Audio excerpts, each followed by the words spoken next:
Dungog og himaya sa langit og sa yuta, ang tanan o Diyos kanimo lamang.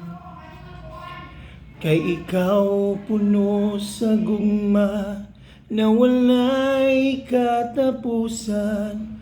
O Diyos, awiton ko ang gugma mo.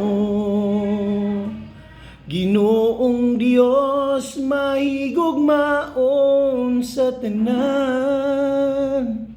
Takus kang daygunog, simbahon og kalaran. Kay ang tanan kong gugma, inatugyan ko kanimo. Ang kinabuhi ko, O Diyos, kanimo lamang. Yes, truly, our life is belong to Jesus. Yes, igsoon. Muna nga, I encourage everyone. I know. Matag-usa ka na to. We have lot of struggles. We have lot of problems every day nga atong ma-encounter. But ayaw pagpabilin, ana, igsoon. Naay Ginoo igsoon nga nahigugma ka nato. He gave His Son to save us, not to condemn us. So unsa man imong mga problema, unsa ka man imong mga sala igsoon, ayaw pagpabilin, ana. Likay. Niagi ta tanan ana mga sala, mao nang dili lang ta magpabilin, kundi ato na siyang likayan.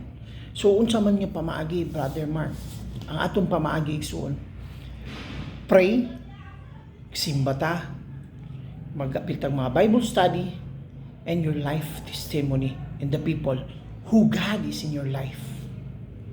Repent ta igsoon. Cry out to Jesus everything. Dili na to ni kaya sa itong kaugalingong kaalam. Yes. The book of Proverbs 3:5. Do not lean your own understanding. Dili tama ang salit. Always keep talking to God and always pray.